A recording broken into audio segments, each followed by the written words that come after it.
Hello friends, welcome to நாகுவின் சமையல். நம்ம இன்னைக்கு மீதமான கேக்கை வச்சு லட்டு செய்ய போகிறோம். அது எப்படி செய்யறதுன்னு இப்போ பார்க்கலாம். இப்போ தான் எங்கள் சேனலை ஃபஸ்ட் டைம் பார்க்குறீங்கன்னா கீழே இருக்கிற ரெட் கலர் சப்ஸ்கிரைப் பட்டனை கிளிக் பண்ணுங்கள். கூடவே இருக்கிற பெல் ஐக்கனை கிளிக் பண்ணுங்கள். அப்போ தான் நாங்கள் போடுற வீடியோ எல்லாம் உங்களுக்கு நோட்டிஃபிகேஷனாக வரும். இப்போ பாருங்கள், இது வந்து பர்த்டே பண்ண கேக்குக்கு வந்து டெக்கரேட் பண்ணுறதுக்காக பவுட்ரு பண்ணின கேக்கு. இது மிச்சம் இருந்துச்சு. இதை என்ன பண்ணலான்னு யோசிச்சப்போ குழந்தைங்களுக்கு லட்டாக செஞ்சு கொடுத்துடலான்ட்டு முடிவு பண்ணியாச்சு. இப்போ அந்த பவுட்ரு பண்ண கேக் எடுத்துருக்கேன். அப்புறம் கொஞ்சம் நட்ஸு, அவங்கவுங்களுக்கு தேவைப்படுற நட்ஸ் எடுத்துக்கோங்க. அப்புறம் கொஞ்சம் ஏலக்காய் பவுட்ரு, அப்புறம் கொஞ்சம் நெய், அப்புறம் பால் காய்ச்சி ஆற வச்சுருக்க பால் கொஞ்சம், அப்புறம் நம்மளுக்கு வந்து ஜீனி பவுட்ரு பண்ணி வச்சுருக்கேன், அது கொஞ்சம் தேவைப்படும்.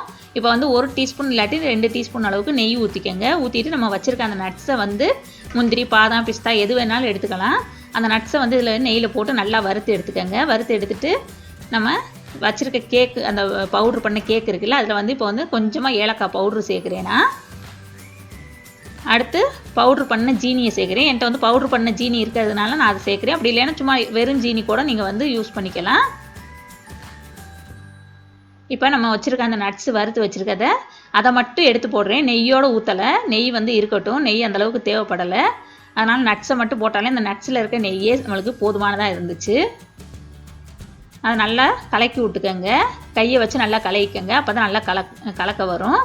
இப்போ நம்ம அந்த பால் வச்சுருக்கோம்ல, அதை கொஞ்சம் கொஞ்சமாக தெளித்து வேணுங்கிற அளவுக்கு நம்ம வந்து உருட்டை வர்ற அளவுக்கு அந்த பதத்துக்கு நம்ம வந்து பாலை தெளித்து இந்த மாதிரி உருண்டையெல்லாம் உருட்டிக்கலாம்.